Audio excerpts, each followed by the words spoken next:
Hey everybody, this is iLad and we are back on my salvage array testing world.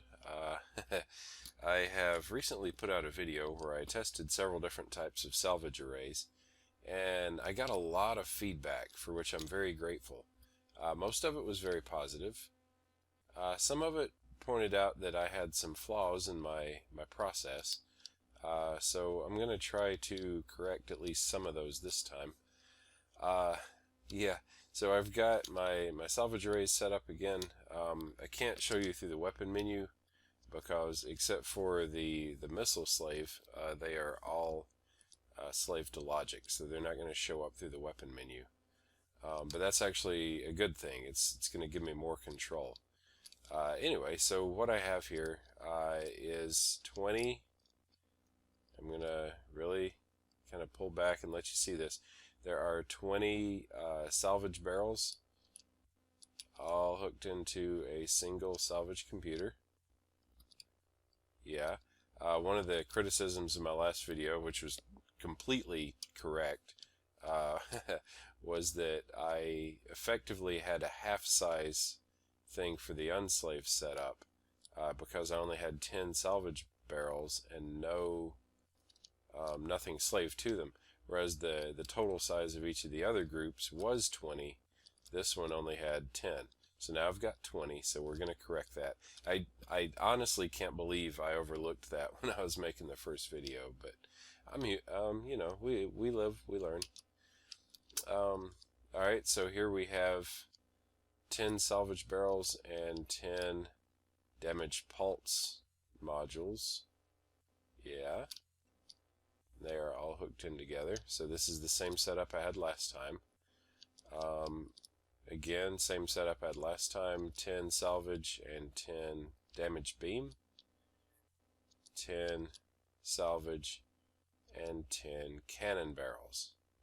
Alright, so these are the same. The reason why I've repeated them is, again, partly so that I can test them side by side with the larger vanilla salvage, and partly because this time I'm actually going to run a total of 5 tests on each system, and we're going to be able to compare them side by side and see if we're actually getting consistent output each time, because after watching the last video, a lot of people felt like we were getting inconsistent numbers.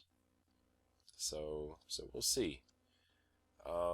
Back here I've got my power core for the ship, and then right here I've got my missile setup.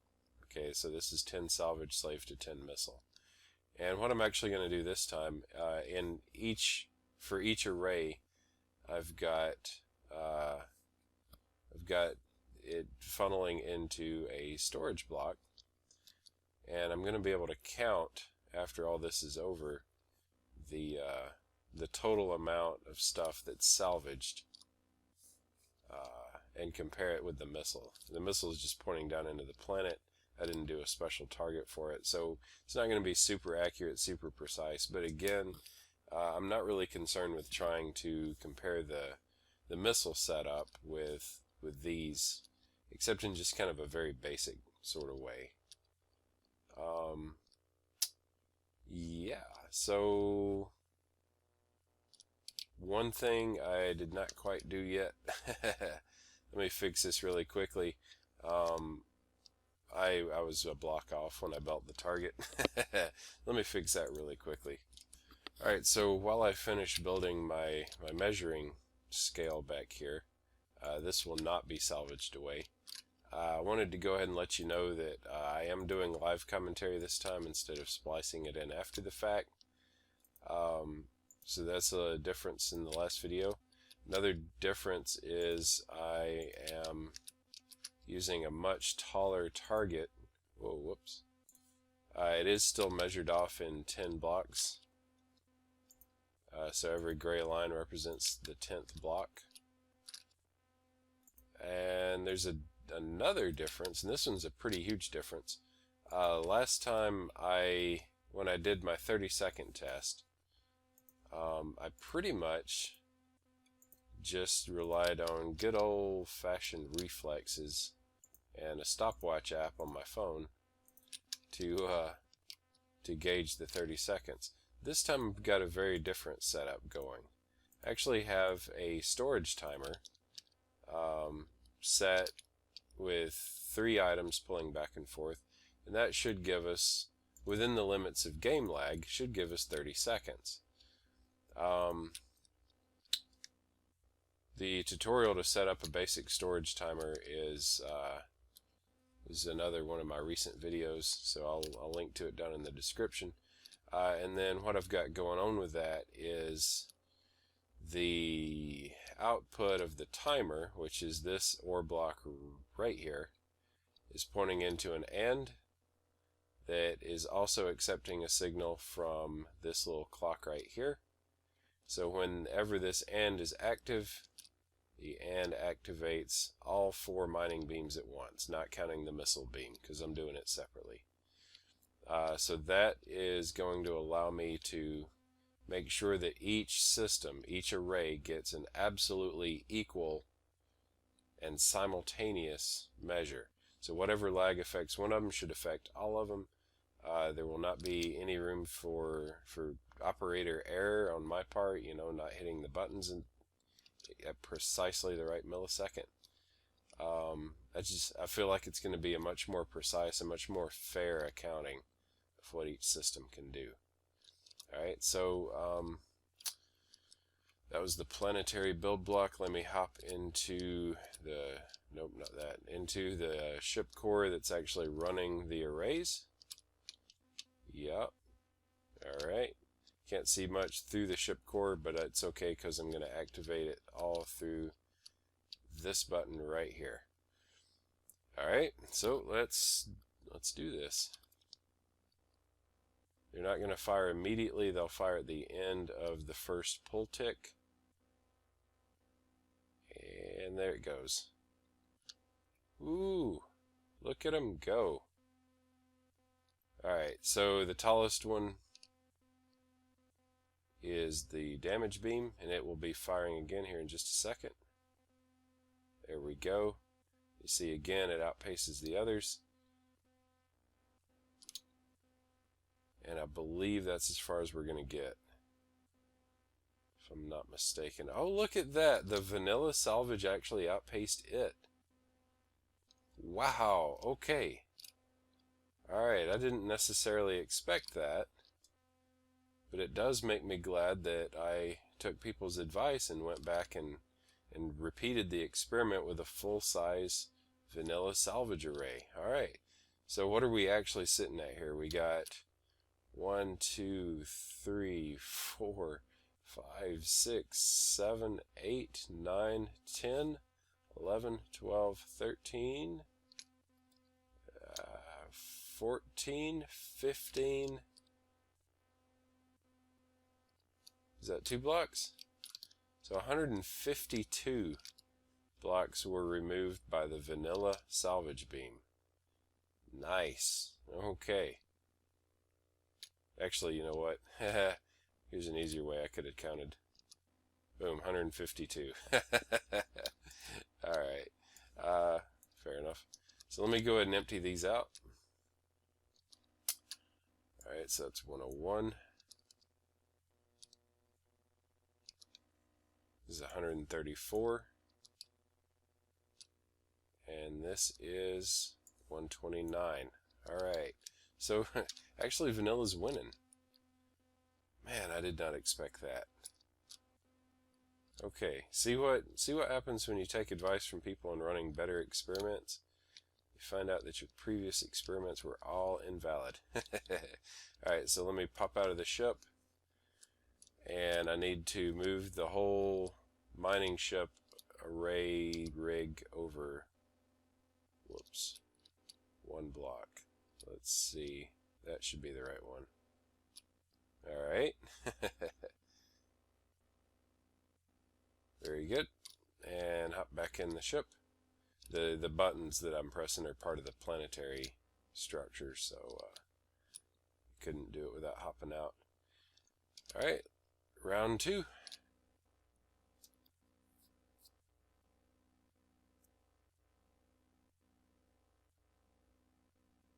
And there we go.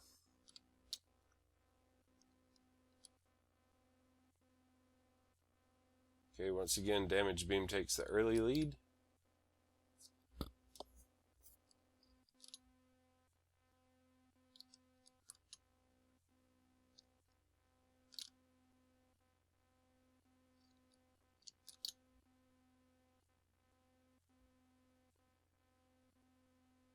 But due to its cooldown time is once again outstripped by the vanilla salvage array. However, this time we see a lot of variation. Okay, oh wow, the damage pulse actually went exactly as far. There's a lot of variation in the vanilla beam and the damage beam. There's a tiny bit of variation in the cannon beam. Huh, interesting. Alright, so let me just hop out. We'll run the next experiment. Let's see. It should be this one. Should have labeled these. Did not move? There we go. Okay. These last two buttons over here are resets. Alright. Cool. I may as well just go ahead and trigger this from right here. Yeah, that's it. Okay, I must have cut that right at the end of a pull tick.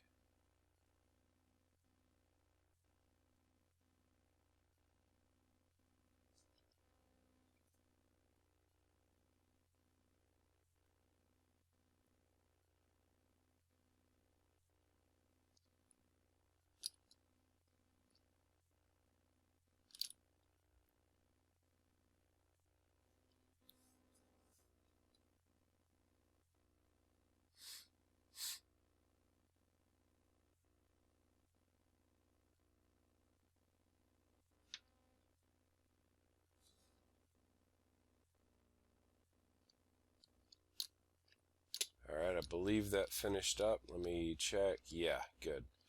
Okay. Let's see. This should be this one. Yep. Okay. I forgot that time actually to empty out the storage. Let me just zoom up here and get the ends on camera. Wow, once again the damage pulse is right on target. Wow, okay, cool. I'm going to go ahead and empty out the storage. 323 for 2 rounds, so a full minute of mining. 302, whoa, whoops.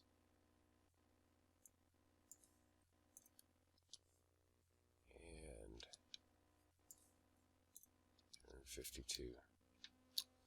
Alright.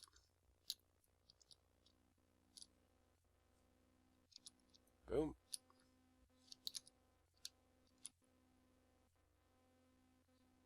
There we go. Now you understand, of course, that there is a lot of lag because I'm on a planetary body, and you know what that's like in Starmade. Yeah.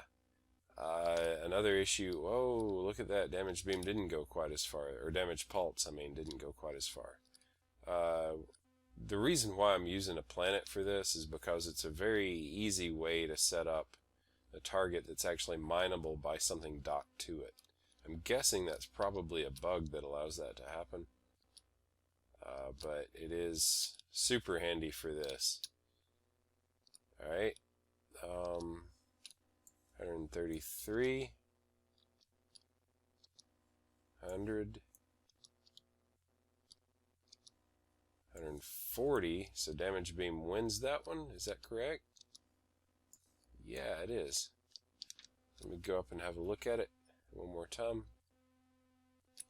Damage beam won that round for the first time yet. On the last one they tied, and on this one it wins. Very curious. Very, very strange. Okay, so let me double check and make sure I've got all these empty, because this is the run I'm actually going to do just a direct comparison between this and the missile array, if I don't drain too much power. Alright, so let me grab this and I'm going to hook it down into the missile computer, or the salvage computer that's slave to missile. Oh, whoop. Wrong button. Okay, so grab the and. Yep, that's right. And hit V on this. Do a side-by-side comparison.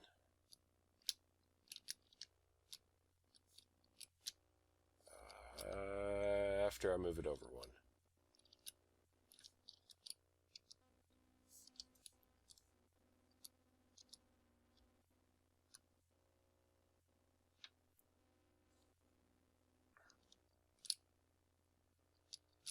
Okay, here goes. And it's firing.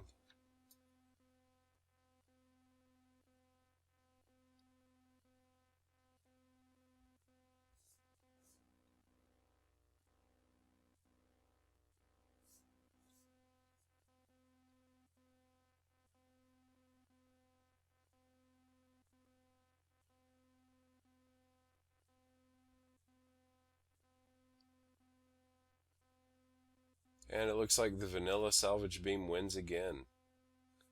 Wow. Yep, it's officially, it's over. Okay, so, wow. Jeez Louise. Let me check. We've got 152 for the vanilla salvage. We've got 101. Got 145 for damage beam. Got 92 for cannon. It is absolutely, cannon is not the most efficient mining system. And we've got, what, 163 for the missile system. 163 slightly beats the vanilla mining, or the vanilla salvage. Okay, well, there's some stuff for you to think about. What do you think? Alright, so on average, or most often, the vanilla system, salvage slave to absolutely nothing else, beats every weapon system except, just in one test, which is not, statistically infallible, in one test, the missile system actually beat the vanilla salvage. Now, obviously, the problem with the vanilla, or with the missile system, is that you're going to miss a lot of shots. You cannot aim as easily. Drones especially will miss. What we're getting here is best case scenario, where every one of the beams that comes out of that actually hits the target. If you have drones, a lot of the beams are going to miss, and I've got some footage to prove that. But absolutely, damage beam comes out on top of the systems that give straight beams, but cannot compete over the long run with vanilla salvage beams. By the way, for those curious, I went back after this video was recorded and I tried to work effect systems into the mix. I tested them specifically on the damage pulse because it was the one where I felt like I could see the most reliable improvement, since it had the least variation in how many blocks it mined. You cannot slave a salvage computer directly to an effect system. I did try slaving the damage pulse computer to the effect system, and it let me do that slave, but I tested both overdrive for its damage tripling abilities and explosive effect for its ability to kind of spread out the damage. I tested both at 100%, and neither one made any difference whatsoever. They all came out exactly the same as the unmodified salvage damage pulse combo. So as far as I can tell, there are no tertiaries that actually matter here. Hope you learned something. I know I did. Hope you enjoyed this. it's fun doing it. So yeah, if you have any suggestions for further experiments I need to do, if you're not satisfied with the way that things went, you think I overlooked something, which I very well may have, please shoot me a message about it, either in the comments below, on the inevitable Reddit post, Twitter, anywhere you like, because I do not have anything against doing another video on this topic. But anyway, thanks for watching. Take care. Bye-bye.